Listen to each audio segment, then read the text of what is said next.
A very warm welcome to all the attendees who are joining us live from different time zones across the world.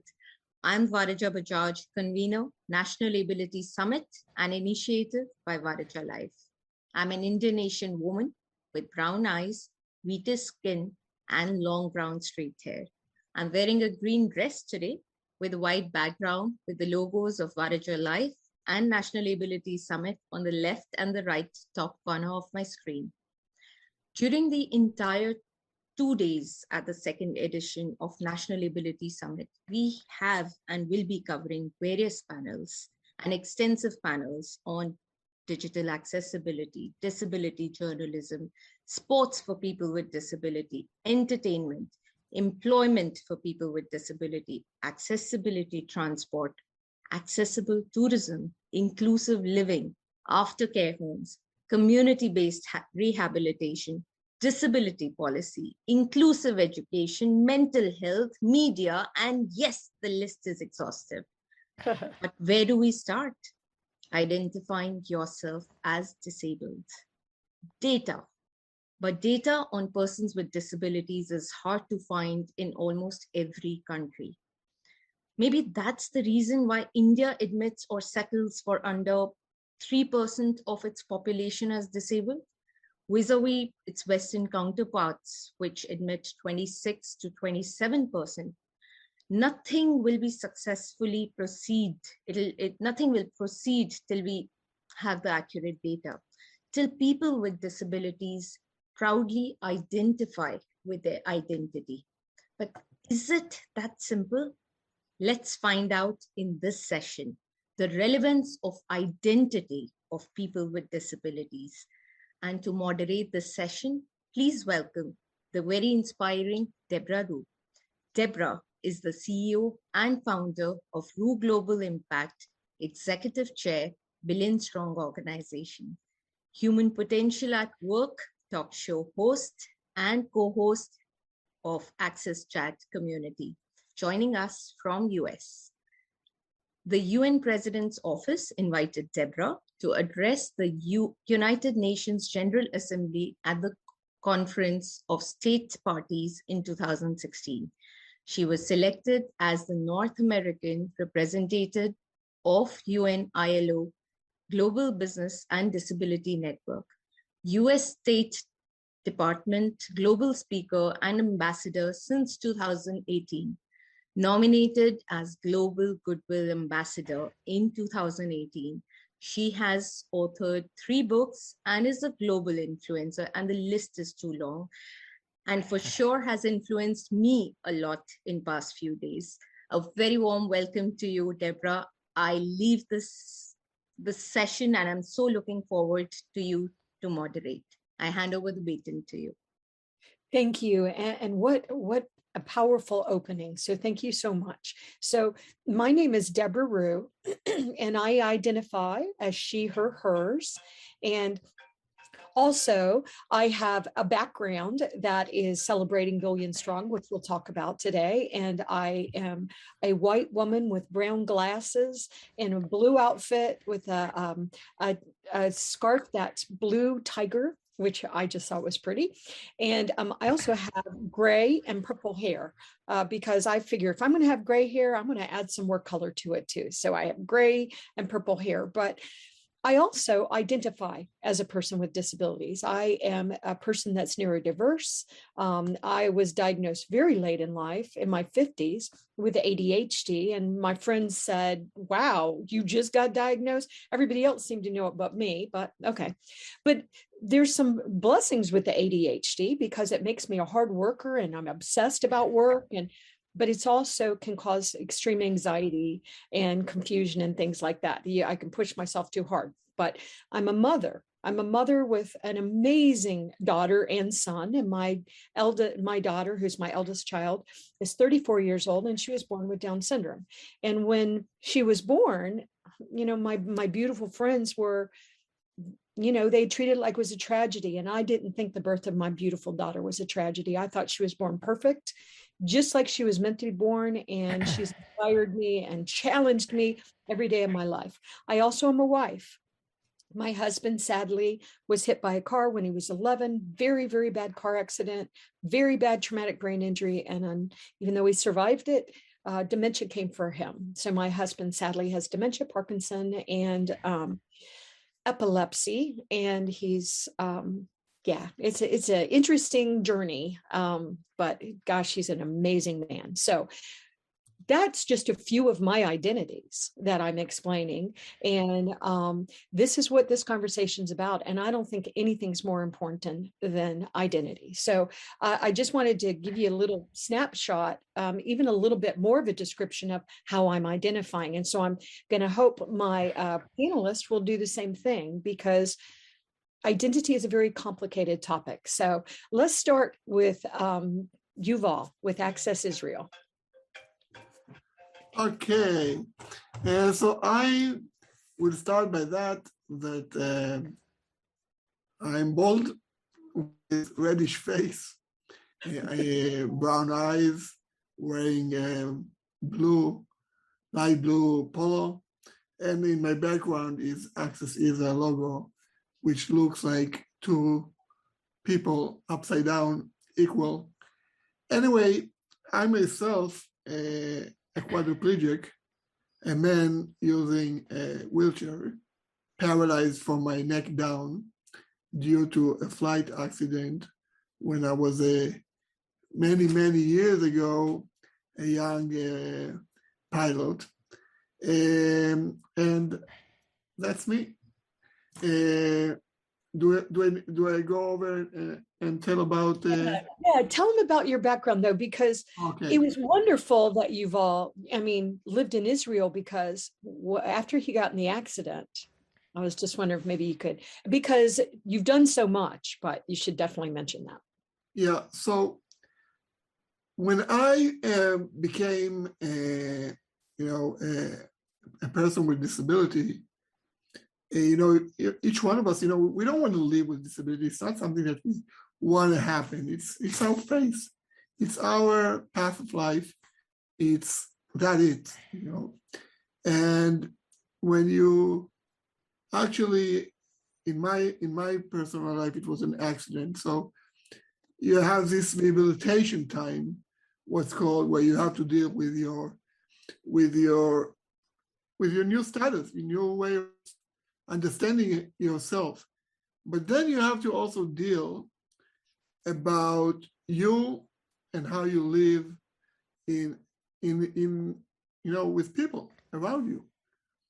And this is a whole different game. And thirdly, you have to understand that you have to see, how do you go out of your house? How do you start living really out there? So what happened in my case, I found out that Israel was totally, and I mean totally, inaccessible. Okay, nothing. You go out of the house, no sidewalks accessible. You can't cross the streets. You can't enter stores. If you go to a restaurant, who would thought that they needed toilets that would be accessible? No parks, no beaches, no stadiums, no theaters, nothing. Nothing is accessible.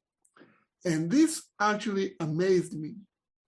And I said, wow, this is really how I'm going to live? And I used to tell my friend, it's not only that I got this accident and I have to live my life on a wheelchair, is that I felt like I got a bonus, which I called it a house arrest, on top of having to deal with my disability. And when I got it, that it's something that it's unbearable, I said to myself, why don't I write a letter to the president of Israel, at that time, Ezer Weizmann. And at that time was 30 years ago, so I wrote a letter by regular mail, not email, guys. And in those days, when you send a regular mail, you never know if it gets there. But actually it got there. And 2 days later, I get a telephone from the president by himself telling me, listen, I read your letter. I got it. And listen up. and he says, Yuval, I'm ordering you to establish a nonprofit organization, and your challenge is to make Israel fully accessible for all kinds of disabilities in all areas of life, making life accessible for the 15–20% of people with disabilities that are in the country. And at that moment, my life have changed for the second time. The first time was being injured. The second time, I understood that this is my job for the future. And later on, I will share some more stuff that I learned about identity and accessibility. Yeah, and Yuval is a gift. He is such an impressive leader. I know that I didn't say that I also am the CEO of Rue Global Impact, and I'm so bad about talking about myself. And what we do is we work with corporations all over the world, making sure they're meaningfully including people with disabilities, as well as governments and things like that. We're also very proud to be partners with Access Israel. Love their global work, their global impact, and wait till you hear what they've done. You heard how it started, but it also shows us how one person identifying, he wasn't content to stay in the home. He didn't want to stay in the house forever. So it's very powerful. We're going to go next to Nabil Eid, who is joining us from Syria, and very proud to have Nabil on the Rue Global team and on Billion Strong team. But I'll tell you, the reason why we found him was because he is such a leader in the MENA region, and he has been fighting, despite everything that's happening in Syria. He fights for people with disabilities, especially women and girls with disabilities, and he has a real obvious place in his heart for refugees with disabilities. So his work is just powerful and has been making a difference all over the world. So Nabil, tell us who you are, a little bit about your background and why you're in the field too. Thank you, Debra. Thank you so much. Nabil Eid from Syria. I'm Chief Strategy Officer for Billion Strong, also Chief Information Officer at Rue Global Impact. I'm specialist in accessibility and disability inclusion in international development. I have 25 years of experience in disability inclusion strategy. I held several positions and worked with numerous NGOs, UN agencies such as the UNDP, UNESCO, and ITU. Also, civil society network, government, private sector, and grassroots organization to create positive change at the global, regional, and national level. Author of 8 books about disability inclusion and ICT accessibility. E-book such as Accessible and Inclusive Library in the Smart City. It is free for download and available at Rue Global Impact website. Yeah. Also, English and Arabic ebook under title Disability and Bridging the Digital Divide, ICT Accessibility and Assistive Technology for People of All Ability. Also, it's free and available at Rue Global Impact. I researched developing policy in the development, rehabilitation, integration, empowerment of people with disability.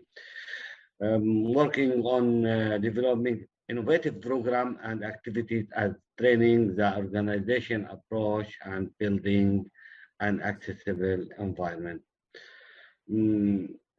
Addressing issue and working with other stakeholders to find the most effective solution for universal design, inclusion, and integration assistive technology into existing services. I'm stand with refugees with disability all over the world. We need to support them. I believe that imagine what we can do together. We are stronger. Together we can make change happen. I agree. And will you give us a physical description? Sorry. We want you to tell the audience what you look like. I can do it, but you probably would rather do it yourself. Very handsome hair. No. So just a physical description for the audience. And excuse me, this is Debra Rue speaking. All right. So I know it's very interesting all this technology that we have, but Nabil is a white man with short dark hair, and he's in a very handsome gray suit with a white shirt, and proudly is displaying the billion strong background behind him too. And Nabil has been such a gift to the work that we're doing because we can't leave anybody out. And everybody has to be included, and so we need to make sure that people from all areas are meaningfully included. So we really appreciate Nabil. And last but certainly not least, Dr. LaMondre Pough, CEO of Billion Strong. Tell us about yourself. I am LaMondre Pough. My pronouns are he, him, and his. I am a Black American with a bald head but a full beard. I am wearing a gray shirt with a white collar, and behind me, or my background, is it's a white background with a billion strong written out, as well as the logo. And I'm the CEO of Billion Strong, and I am also a very proud person with a disability. I have spinal muscular atrophy, and I was diagnosed when I was 18 months old. And the result of my spinal muscular atrophy is that I'm a full-time wheelchair user, and I need assistance with all of the things that I do in life: bathing, feeding, getting out of bed, getting dressed. All of those things I need assistance with, and I lead an incredible life. And one of those reasons that I lead such an incredible life is because I've come to understand that I have to embrace all of who I am, and I have to show up in the world as who I am, not trying to assimilate, change, downplay, or change anything about me in terms of how I identify. Because what I realized is that so often we try hard to be perfect. And what I mean by that is fitting into a mold that society has said, this is how we should be, this is how it should look, and this is how we should function. When the truth is, no one can fit into that mold. So the best thing for me to do, the best way that I can really contribute to the world, is to show up as I am, who I am, and give what it is that I can. And that's why Billion Strong exists.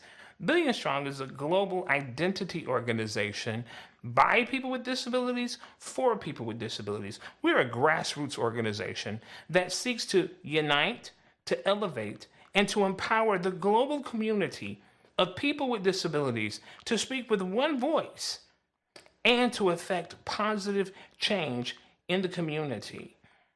And I am so proud that this is the work that we're involved in. I'm so proud that we have the opportunity to really impact the community, and not just the community of people with disabilities, but as we've talked about before and we've seen everywhere, leaving no one behind. This is how we impact the world, by making certain that people with disabilities have a seat at the table, that people with disabilities, that our voices are heard and valued. The way that I got into this work was, honestly, when I turned 18, as a person with a disability, I experienced severe culture shock. I was in college and I was seeing how things were not accessible and how people were excluded, namely me being excluded from a number of different things. And I, like Yuval, felt like we've got to do something about this. And more importantly, I've got to do something about this. And so I started speaking up. And I was encouraged by other people that I saw speaking up as well. So it was never something that it was just me doing it, but I found other people who had very similar ideas and was doing something to move forward. And I joined in with that. And I realized that we're stronger together. And I'm so honored to be here today and serving on this panel. So thank you. And I appreciate the opportunity to share. Yes, and I love that we have two people with, well, we have multiple people with lived experiences. I, like 80% of our community, have an invisible or hidden disability. And Yuval acquired his disability as he was living his life, and LaMondre was born with his disability. So, and we also have Fatma joining us, and she's joining us from the UAE. And Fatma, we had just started the discussions, and what we were doing was giving an introduction of who you are, but we were also giving giving a physical description of who we are for anyone that is blind or has vision loss. So the floor is yours. Sure. Hi, first of all, I'm delighted to be here. Thank you for the opportunity, and being amongst an elite group is amazing. It's always amazing to connect with the disability community as well. My name is Fatma Jassim. I'm an Emirati youth activist, with a disability activist, and I work as a volunteer on a voluntary basis as a consultant. I myself have a physical disability. I'm a wheelchair user, and I was born with cerebral palsy, CP. I've been an advocate by default all my life, I guess. I began advocating for myself from a very young age, and then I realized that I can do that for the community, and I have perspective to share, and from there my journey has started. And do you mind giving a physical description for the audience? Yeah. So I'm currently, like I said, I'm a wheelchair user, and I'm currently wearing a abaya, which is like a traditional Emirati clothing. It's colored with light colors of light brown, and I'm wearing glasses and a hijab as well. And I think she looks lovely. So welcome.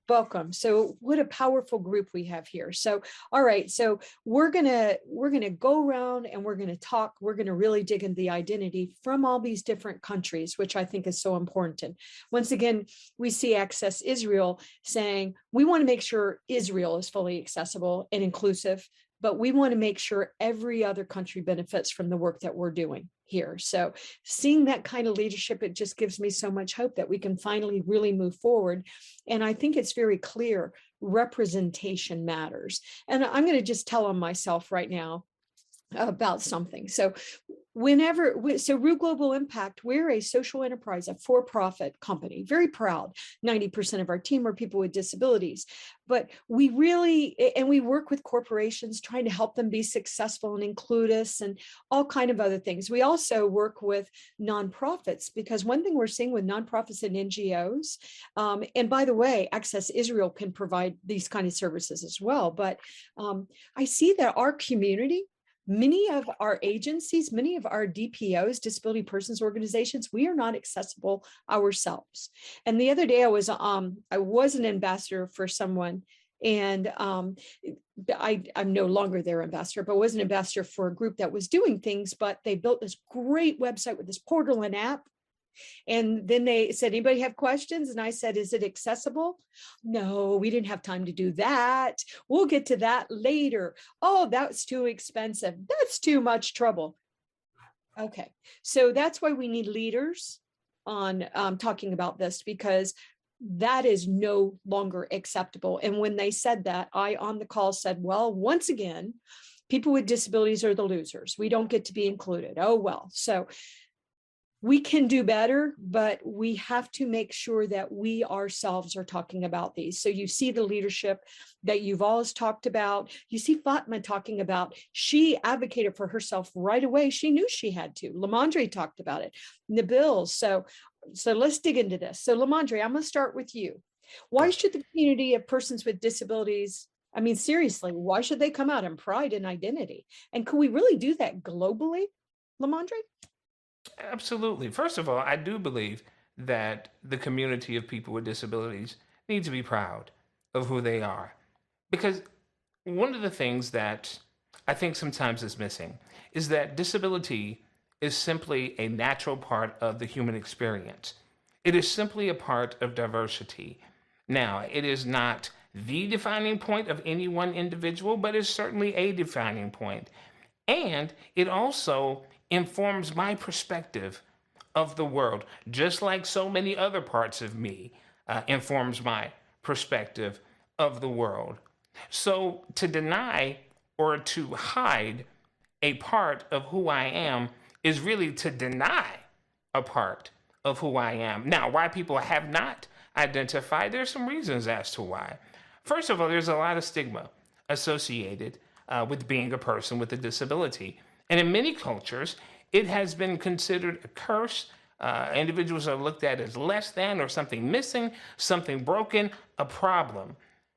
And remember what I said. I said that disability in itself is a natural part of the human experience. So, a part of why people with disabilities need to be proud of who they are as an individual is because it helps to reinforce the fact that there is intrinsic value in all of us. That because you are a person with a disability, that does not devalue you. That does not make you any less human. That does not mean that you're broken or that anything is missing. But it also does not necessarily mean that you're a superhero. It does not necessarily mean that you have special powers.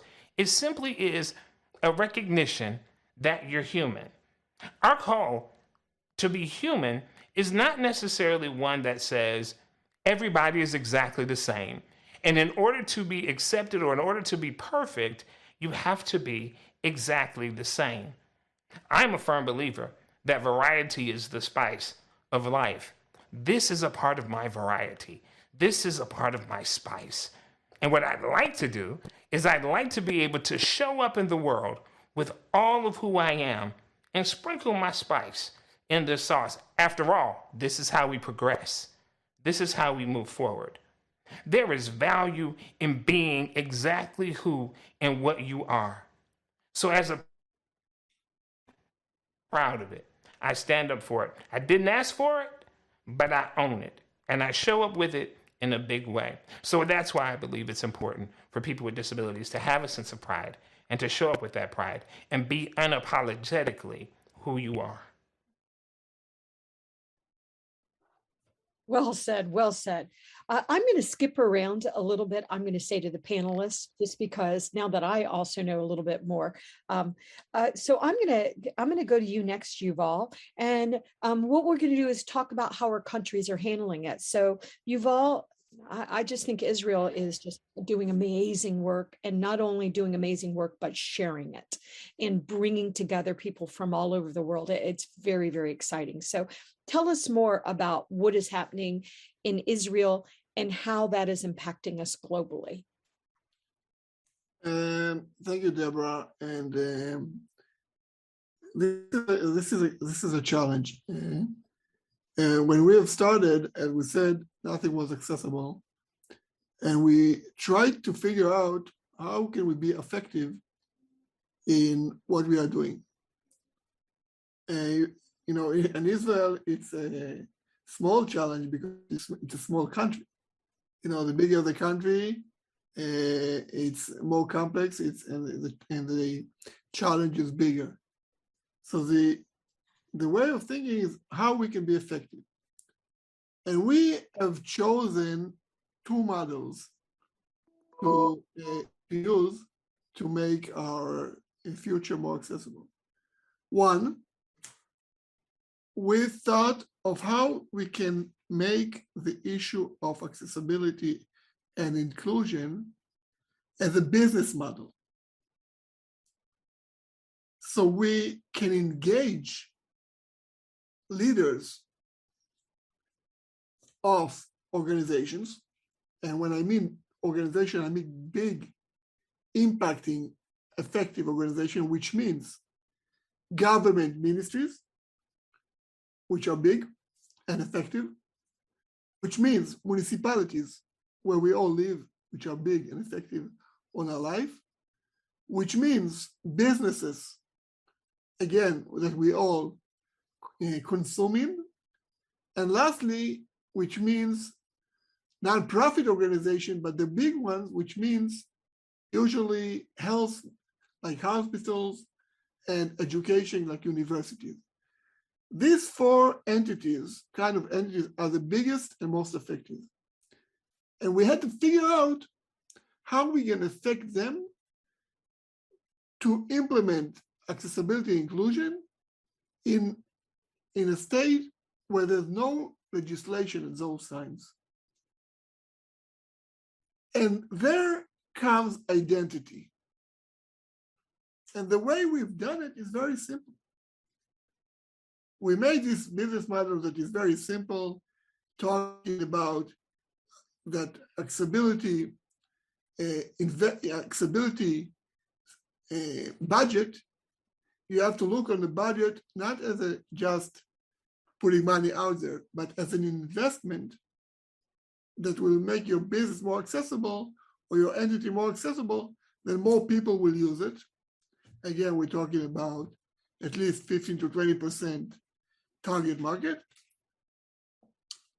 But the biggest effect was the identity. It's about me as someone on a wheelchair coming and meeting the chair of the board or the CEO of the company, or LaMondre coming, or Nabil is coming, or Fatma is coming. Not anyone else talking about, those 15%, I represent him. No, no more. It's about us with a disability that is being seen or hidden and talked about. It's a complex issue about the hidden disabilities. It's easier for us on wheelchairs or us that are using all kinds of assistive technologies because it's seen. But we have to be there to make the effect. I would like to ask the organizer, if they see us right now, to admit me to share a screen. So I want to show something very relevant these days that have happened. When you give me an okay about it, let me know.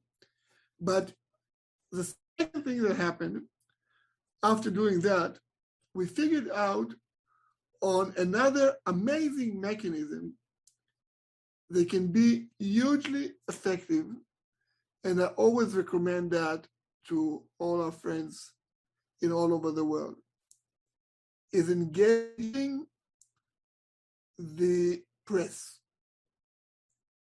If we are able to convince the press to write about our challenges, and I don't know if I can share you this amazing secret, and I'll do that, of course. Press like bad stories, okay? They like to shame all those organizations and businesses and organizations that are not fully accessible.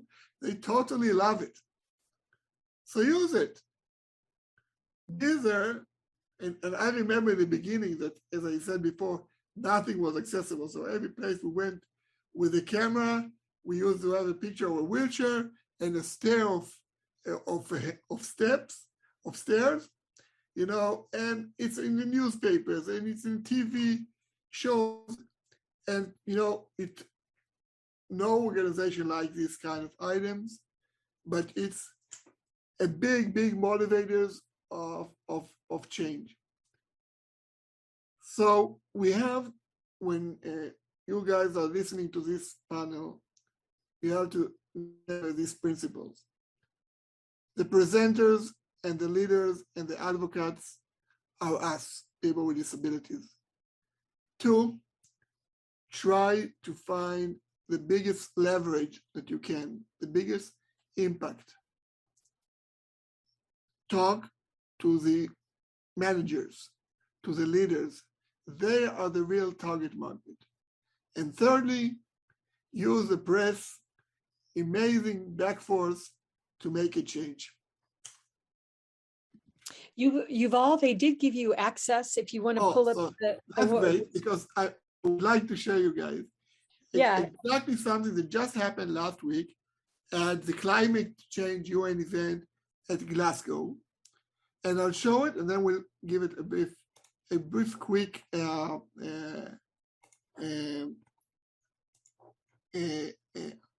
talk about it. Okay, this is, I hope you can see it, and I'm pressing play. Climate change is already ravaging the world. Climate change can tear us apart. To rescue this precious planet. To save our planet and our way of life. To save our people and to save our planet.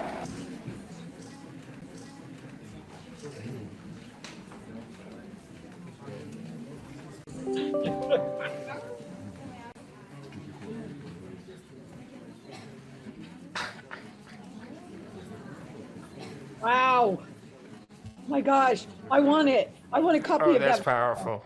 That is powerful. Wow. Oh my gosh. That's wonderful. So that was amazing.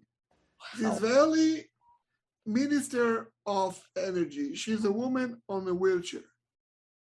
She comes to this World UN event, and going in there, she finds out she can't enter because they don't have a transportation for her to get into the venue that's accessible. And she's being left out. So what she's doing, she's leveraging it. She's saying, you're not going to carry me by hands. Thank you. If I can't be there like everyone else, I'm not going to enter. I agree. And she got press that she will never even imagine anywhere else.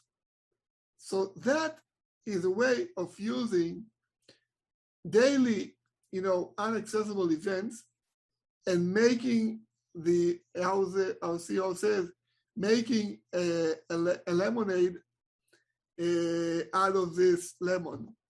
And so it's all about this minister, that she's on a wheelchair, to be there with all the leaders. And if she can't be, this event shouldn't occur. Because if you don't have the basic of humanity to have such in the world important event fully accessible for all, you'll never win the climate change. Correct. You can't enter and you can make it equal and accessible. Thank you. Wow. I remember when we saw that come out in the press, and it was, once again, the Israelis are very smart people, and I loved how it was used as an opportunity to teach everyone. And I love that she would not let them, I don't want to be carried up on a stage. How insulting is that? That's so insulting. So people matter. And that's why, we're just appreciative of this panel too. Fatma, I'm going to go to you next, and I'm going to ask you, are younger people with disabilities finding their voices? And we're really wanting to talk about identity here. And so one time when we were talking about it recently, and by the way, billion-strong.org is a free movement. Everybody, please join it because it's for everybody. But I would just say, Fatma, that one thing that we saw was that identity. Well, I'll just tell you a real quick little story. I was saying one time too, and this involves LaMondre and Yuval. And I will say Yuval very graciously agreed to be on the board of directors for Billion Strong. And we are just thrilled. But when I was first going to start it, I'll just talk to Fatma. I was going to be the CEO at first. And then in my head, I knew that Dr. LaMondre was the right choice. But I thought, well, I'll start it, get it going, and then I'll do it. And Yuval said to me, quote, "Oh, good. Another white woman that doesn't look like she has a disability is going to start a disability organization." And I'll tell you, it hurt my heart a little bit. It hurt my heart, but I thought, I'll be darned. I think he's right. I think he's absolutely right. It is representation matters. It should be a CEO that I don't have to tell you I have a disability. I'm proud to tell you I do, but and then, so we are very grateful for Yuval, and it's just, He's right. It was all a conspiration between me and LaMondre. Right. And it just so happens that Yuval is so gentle. Well, you know what? He was right, though. And I think it's very important. And Dr. Caroline Casey and I say this all the time. Sometimes we have to give up our seat at the table. And somebody's like, no, just put another chair up. Well, there's only a certain amount of chairs around the table. And if we, as leaders that love this community, but maybe don't look like we have a disability, aren't giving our seats up so that Fatma's and LaMondre and Yuval's and more of us, one gentleman said to me one time, Debra, when you go up on stage, you got to tell people disability is the topic. He said, when I come on the stage, everybody knows disability is on the topic today. So representation matters. So speaking of that, Fatma, as a young woman, do you think your peers are finding their voices around the world? And is there a danger of your peers coming out? I had a young woman say that to me one time. She's like, yeah, but what are you going to do to protect us? Well, what do you mean? At some point, do we have to be brave? Let me turn it to you, Fatma. Well, first of all, let me say it's a journey. It's a journey of the older generations started it, and at some point you need to help us to empower us and give us the space to continue the journey. So speaking of identity and pride, I think another layer of pride that I personally think about when it comes to disability is that when you're out and when you're out there and you're representing the community, you whether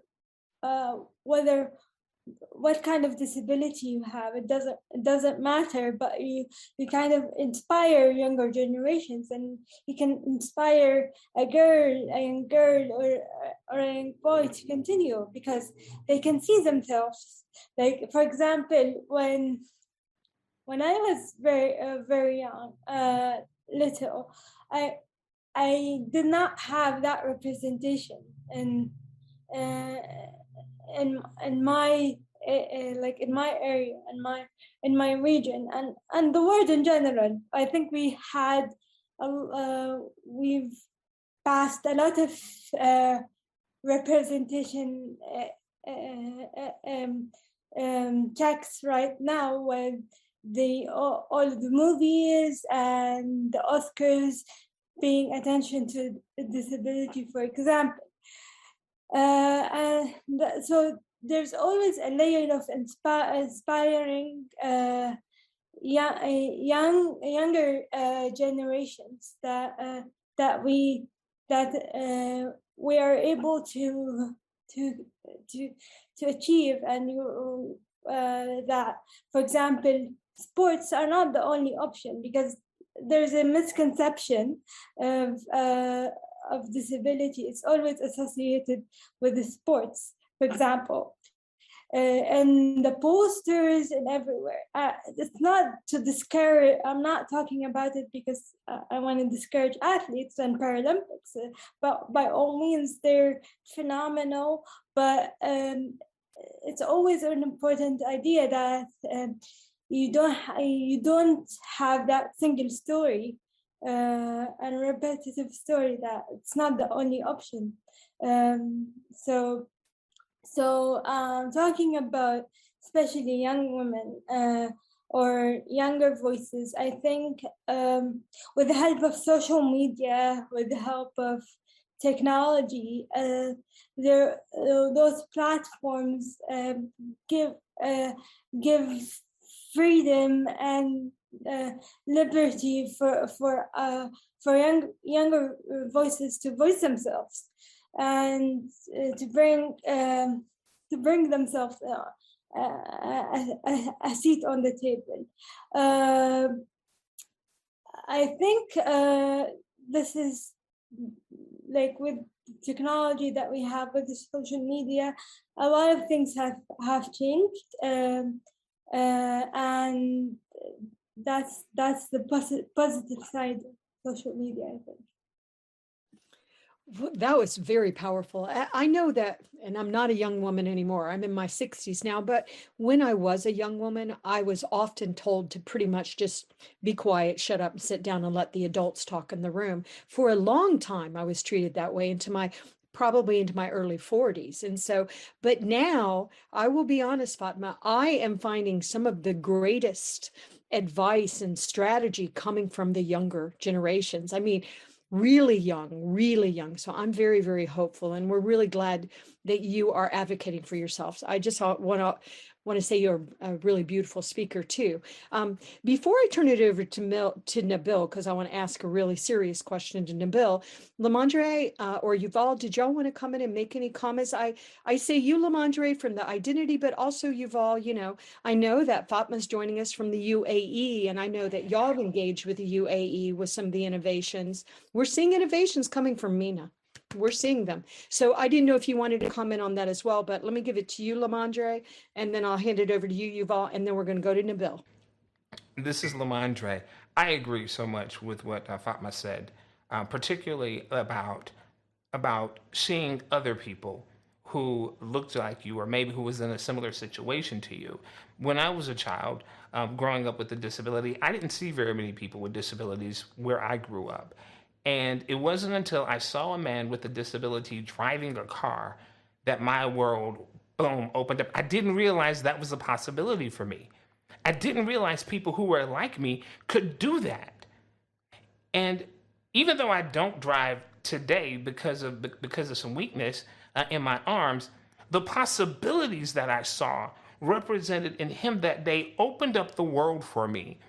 So I think it's important for young people in particular, but all people, honestly, to see different people doing different things. This is why I believe it's so important to identify, because it changes the narratives in our heads. It changes the narrative of what is even possible for us. And when we can change that narrative, when we can get control of that narrative, that gives us a hope and that gives us a power that before we did not have, because we didn't even realize we had it. So what Fatma just said, I think is crucial and critical, especially when we talk about identity and truly leaving no one behind. So thank you for sharing that. And I believe that is a very powerful piece of the puzzle. Yeah, I think I'll follow up your Fatma and it works both ways.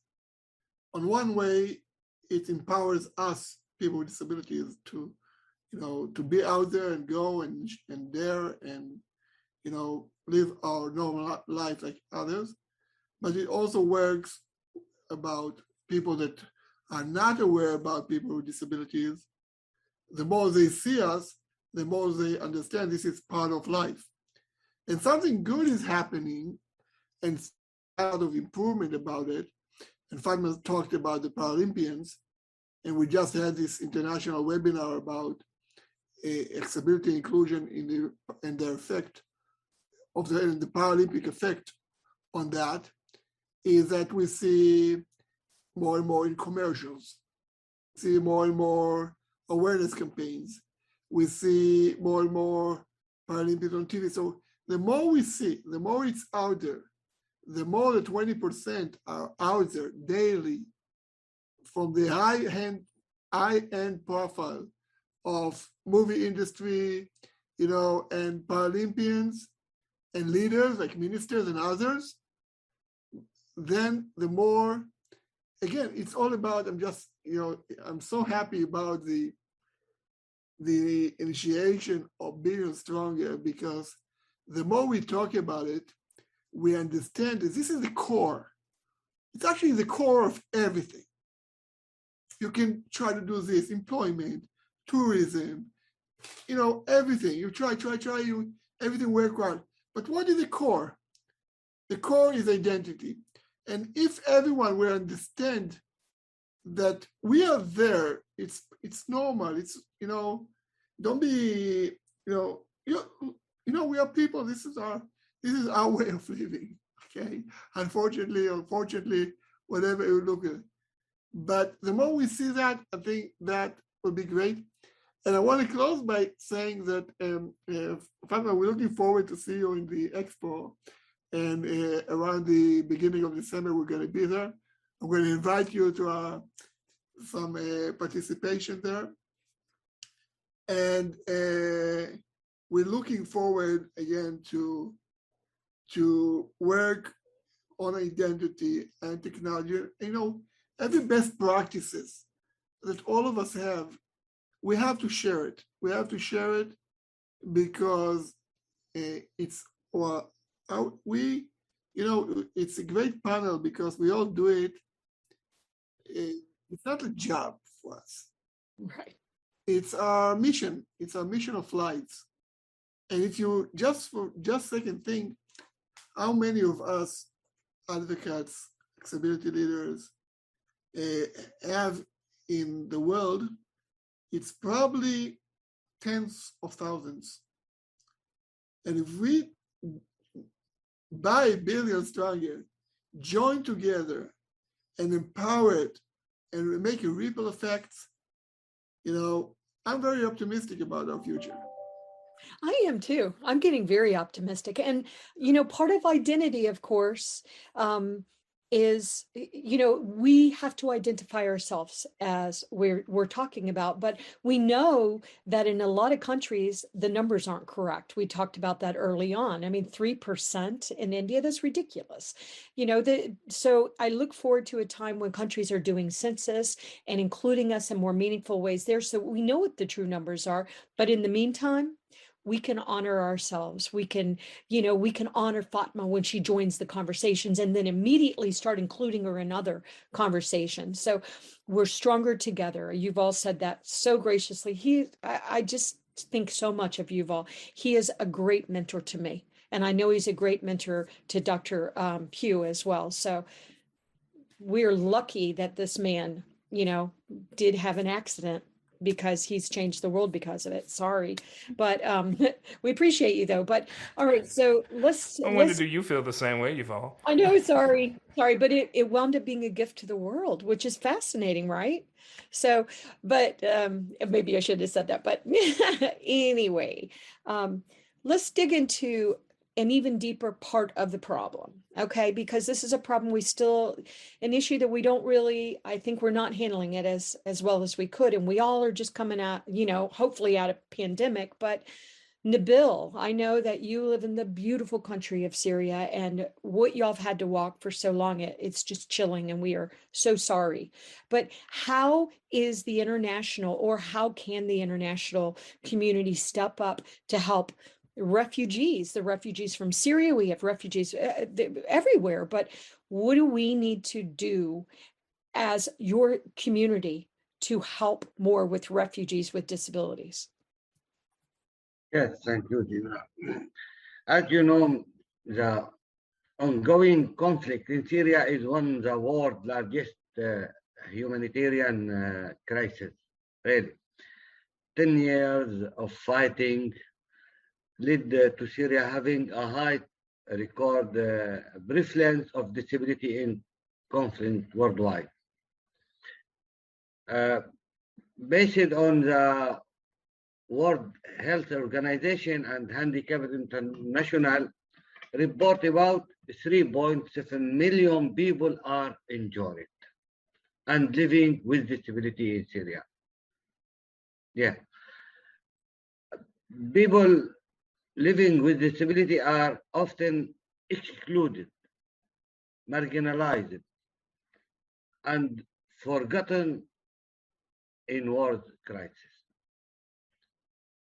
Also, Syrian women and men, girls and boys with disability, including those in neighboring country and refugees camp, live in highly vulnerable situation.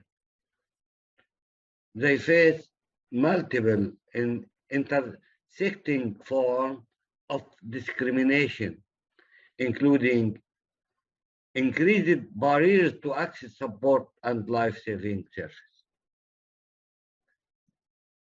They often face more protection risk than people without disability.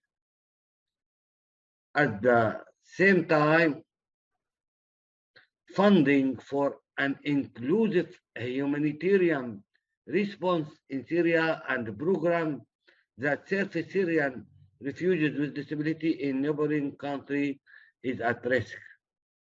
In fact,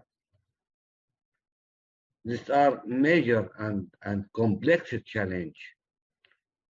And sadly, they are not always present in mainstream humanitarian debates.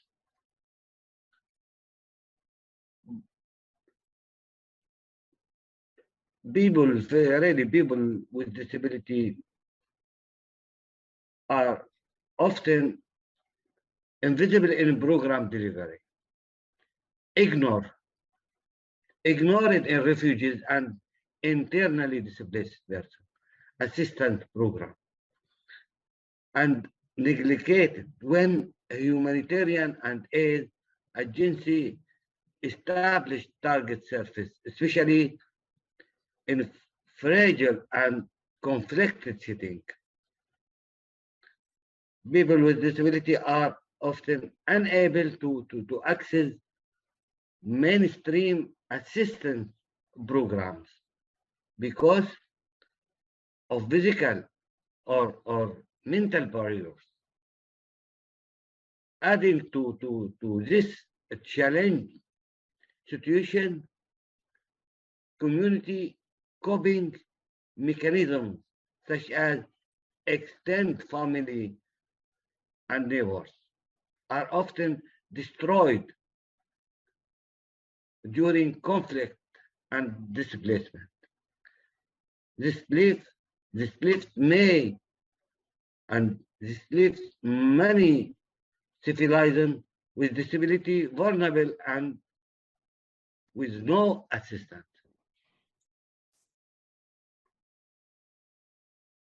I visit refugees with disability in neighbor country. In refugee situation, people with disability are particularly vulnerable, as I mentioned, without independent mobility. Families fleeing danger may be forced to abandon them, exposing people with disability to more health and safety risks and reducing their chance to survive. I think people with disability in refugees camp remain among the most hidden, neglected, and socially excluded of all displaced people today. So Yeah. Nabil, I agree with you. I think, when people are fleeing from their lives, no matter why, if it's, war, if it's earthquakes, if it's volcano, a lot of people are going to get injured and hurt along the way, not to mention post-traumatic stress disorder with the mental health issues. So it's just something it's something that's very near and dear to Nabil's heart. It's something he's always talking to the UN about, trying to come up with solutions and reminding us all that we have to be brave, and we have to be brave enough to come out and identify, but also make sure that we are identifying for ourselves, for our brothers and sisters in other countries. So speaking of that, LaMondre, how should this all work when it comes up to the intersections? Because once again, when we're talking about the refugees or any community of people, you have all these intersections. You have, for example, women being a minority group. We're not a minority group. There are more women in the world than men. We're the majority. We're treated like minorities. But besides that, and of course, it's impacting our refugees too. So let's shift that to that. Absolutely. This is LaMondre. This topic is so important, particularly when we start talking about intersections, when we start talking about the other identities that exist within the community of people with disabilities.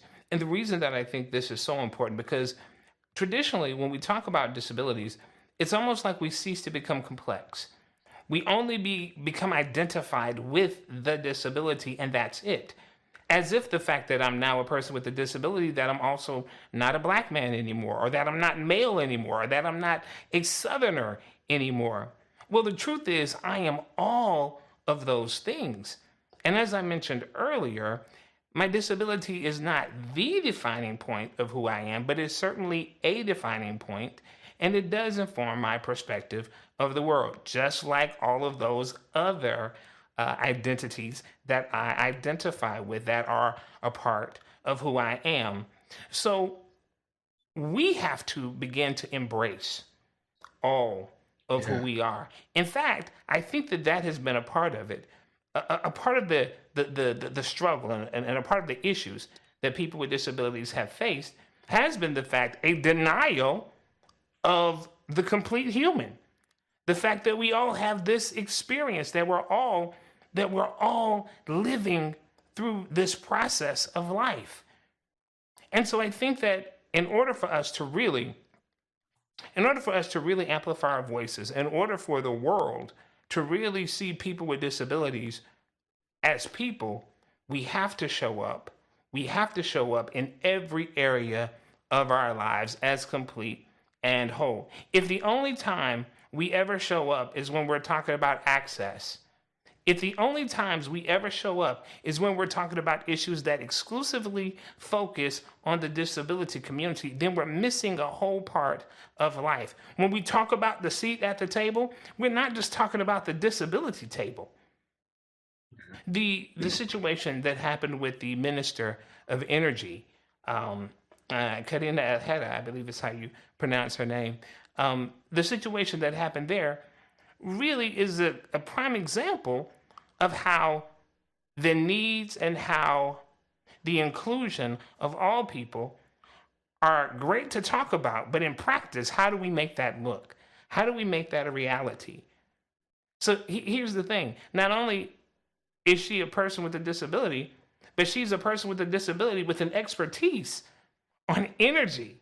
She's a person with a disability who is an actual governmental official who has something to say and has weight and has a valuable part of this conversation that needs to be said. So recognizing those intersectionalities actually helps to reduce the concept of ableism and open up people to realize that, as Yuval said earlier, people are people, and we're just people, but we're people who deserve to have our voices heard and demand a seat at the table. So intersectionality is so important. I agree. Well said. Well said. I know that we're almost out of time and we could go on in it because this is such a complicated topic. But at the same time, we're certainly seeing a lot of progress because of leaders like the people that are on this panel. And so the last question I have for all of you is, how what do you think the biggest concerns with identity are in your country and in other countries? I mean, I know that there are some countries where if you identify, for example, as a person that's a homosexual, you could be killed. So, identity means different things in different places. And so I was just curious if we could just talk a little bit about what does it mean? Do you find, Yuval, for example, we'll start with you. Do you find that in Israel that people are becoming, with all of the efforts that you're making proudly to make sure that Israel is accessible to everybody, are citizens with disabilities coming out and identifying? Well, it's you always have those complex questions.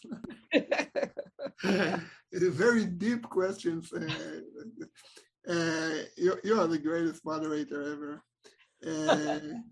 And so it's challenging to answer. I'm not sure I have an answer for that question, but it's definitely the challenge that we have to face, and we have to figure out how we are effective in being there, in identifying us more and more.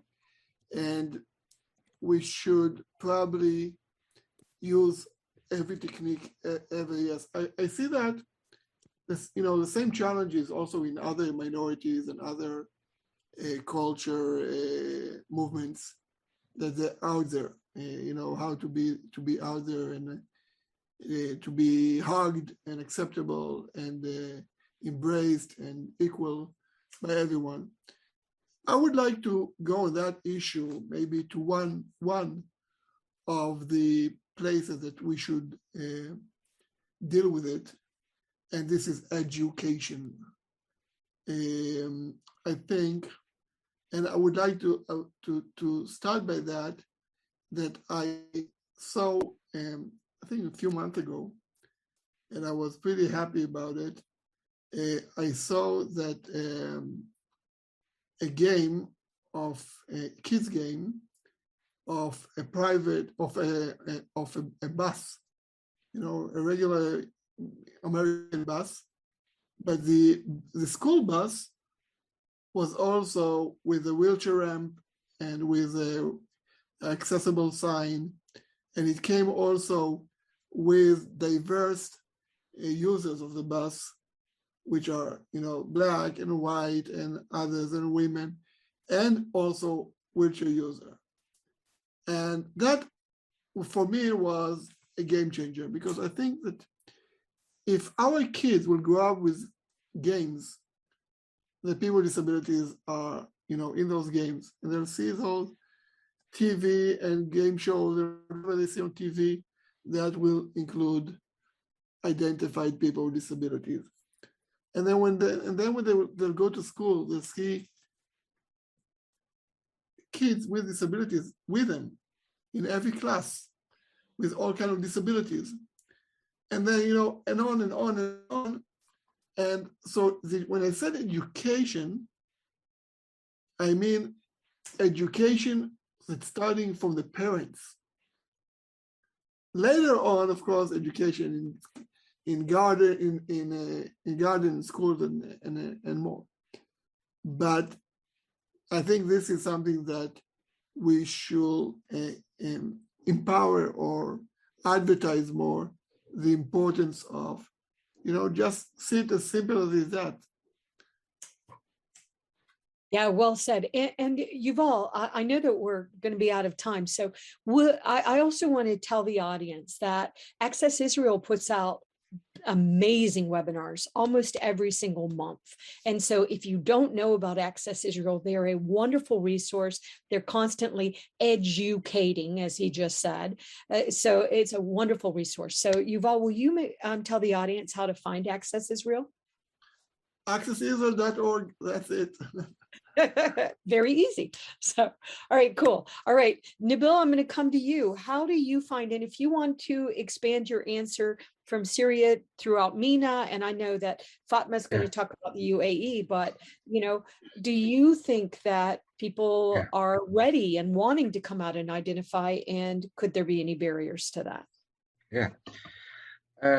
Debra, when we are working together to improve the quality of life for people with disability at local, regional, and global level, and when we focusing on disability, ability, and identity for global unity, I think partnerships are important in every country, in every region. I will give you an example. MENA region, when we launched the Billion Strong movement, we noticed a strong response from all the countries in the Middle East and North Africa. Yeah, we have now 22 countries, and we have a 22 country partner. What does this mean? This reflects the great interest and desire to work to improve the life of people with disability in MENA region.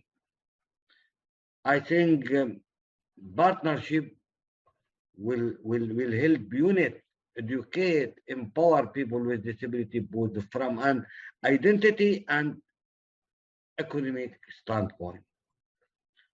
So it is vital to offer opportunities where people with disabilities in MENA region, in Asia, in Europe, feel interested and supported and can learn about the positive experience of others with disability. As I mentioned, Billion Strong as an example is an identity movement that says people with disability are strong. And if you don't see it, they will show you. Thank you. Well said. And Nabil, will you tell people how they can contact you? Yeah, a lot of people.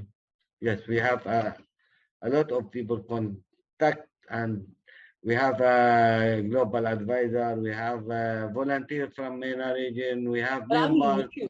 Yeah, I mean, you're on LinkedIn. You can find Nabil on social media. I mean, on Twitter, Facebook, all of them, right? At Nabil EID. So I highly recommend following him because he puts out some really rich content. So thank you, Nabil. Fatma, let's hear from you. I mean, you said you came out very early. You talked about you owned your identity right away, which I applaud. Do you find that other people are doing it in the UAE and in other parts of the world that you're watching? Well, in the UAE, especially because we have a top to bottom approach. So if when the leadership believes in something, let's say the inclusion sector now, it is important, especially with the level of diversity we have in the UAE, because we have more than 208 nationalities living with us in harmony. When the leadership believes in something, when a strategy like the national strategy for empowering people with determination or people with disabilities, we call them people with determination in the UAE. That strategy or that policy translates to the people. And the beauty of when this happens is that because when you have a national strategy that is translating, for example, we have today Expo 2020, which is the government made sure that it's the most accessible expo in the world. Talking about this, make with all of the services and support that the government is trying to roll out, and I think from that point, people with disabilities can really own their identity, because they feel that they are not only accepted, but they're recognized as vital participants of the society. Their role is vital, and their view is heard. So I think all of those aspects play a crucial role in this. But looking beyond that, the UAE is leading the region in that regard. And what we in the UAE are attempting to do is that when we have a mechanism or tools in place that we can use for data collection, for example, we make sure that they're available in Arabic, because as you know, we have like the MENA region mostly speaks Arabic, and in the Arab world, one of the key challenges that we face in terms of identification and data collection is that we lack tools that are translated in Arabic language, for example, or Arabic tools. And what's important here is not only taking standardized or international scheme and implementing it, but making it your own is always important. To make it culturally responsive and to make it sure it fits your own country, and that's why some of the challenges and the solutions that we are looking at in terms of identification. And Fatma, are you on social media if people want to reach out to you? Yes, I at social media. My handle is Fatma N.A. Jassim, FATMAML Jassim, and my website is fatmaljassim.a. Great. You have a website too. Excellent. And really, really powerful points. And I do think the UAE should be really, really proud of the innovations we're seeing there, because we are definitely seeing innovations happening in the UAE and a lot of the MENA countries as well. And I just warmed my heart because you've all mentioned this before, but their politics, our governments dislike each other, whatever. But I love that Access Israel is right there working with the UAE. And it's like, and also with Billion Strong, Fatma brought up such a good point. So much of these conversations are happening in English. So if you don't speak English, English is a major barrier. And so one thing that we've committed to do at Billion Strong, as Rue Global is help building it, is present the information in multiple languages. So the first language we did, because that's the only language I know, is English. And then Nabil insisted on being in Arabic. And then we're getting it in Russian and Spanish and Italian. And of course, our amazing partners in Access Israel is helping us put it in Hebrew, because we want to make sure any of these barriers can be broken down. There's just so many barriers for our community. So LaMondre, let me give you the last word, and maybe you can tell us how people can join Billion Strong. Is it free to join? Is it just for people with disabilities? I'm giving you a couple of things to think about. And also, how can people find you and find out about it? Because it is a global movement. And I also want to say one more thing. If any of y'all know, and I hope you're following and honoring the International Paralympic created We the 15, hashtag We the 15. Fatma, you were talking about athletes, and it's a powerful, powerful organization. And we are very supportive of We the 15. We're very proud that personally we work with the International Paralympics. So once again, no competition. We don't have competitors. We're all in this together. We're stronger together. So LaMondre, let me give that over to you. Oh, absolutely. And that was a beautiful segue. When we talk about identity, I believe that identity is a two-way street. It is not only how the world sees you and how the world identifies you, but it's also how you see yourself. And what our mission, what our goal, one of our core values with Billion Strong is to help develop a positive disability identity. Again, in that two-way street, how the world sees people with disabilities and how people with disabilities see themselves. This, as Yuval said earlier, is mission work. This is my life's work. This is a part of that purpose that I talked about, and that people with disabilities have value. And I think it's important for all of us to realize that we're in this together.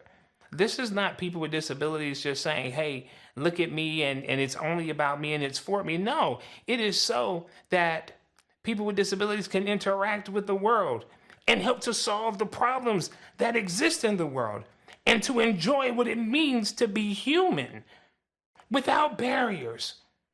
without exclusion. This is why Billion Strong exists.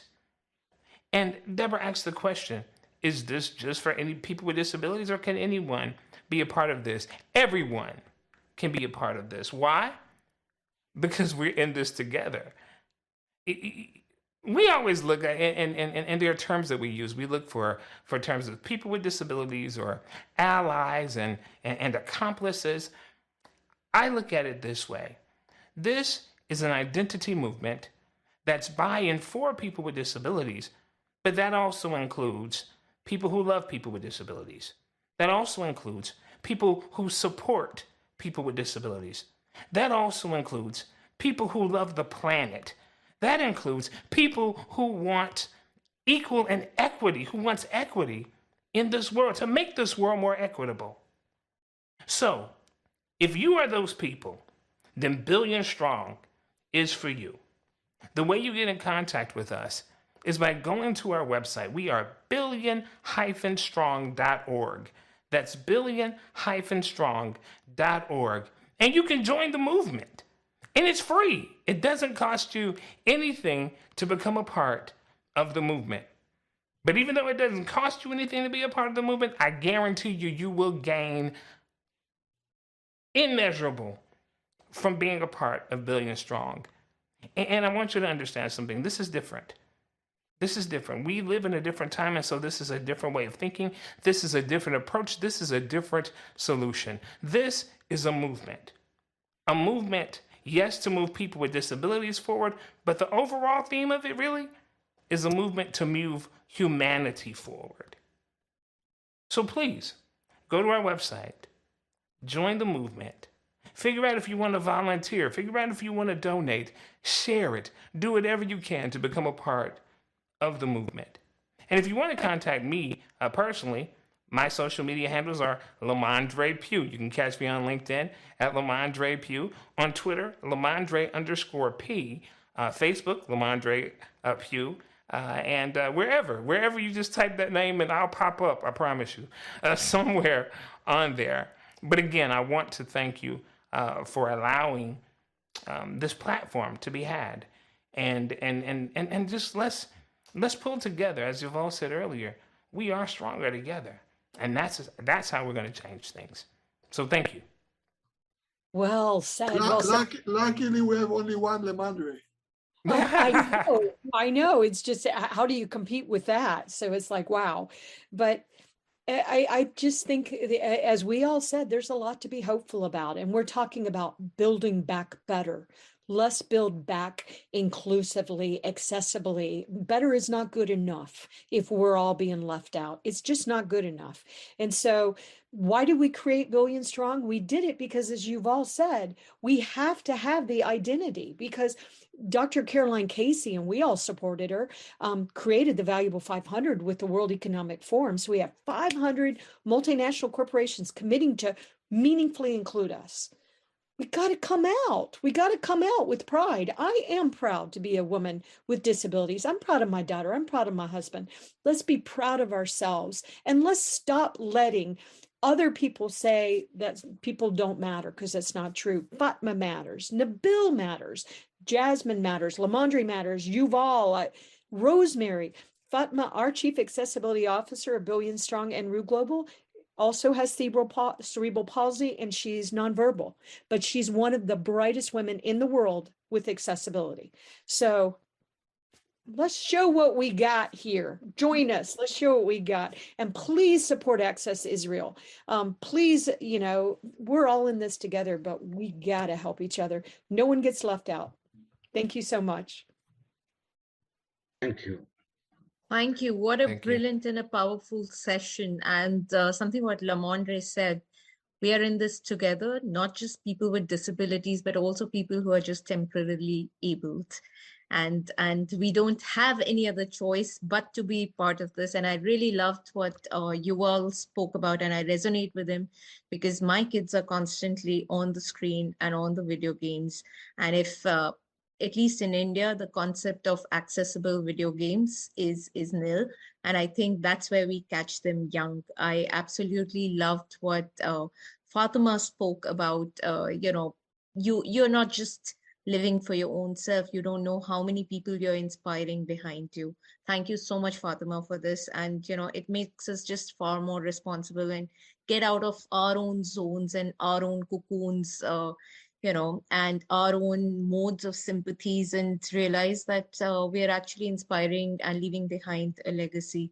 Thank you so much, Debra, for brilliantly moderating it, and Nabil for, bringing in the entirely different perspective of refugees. I mean, that's a very, very vulnerable state.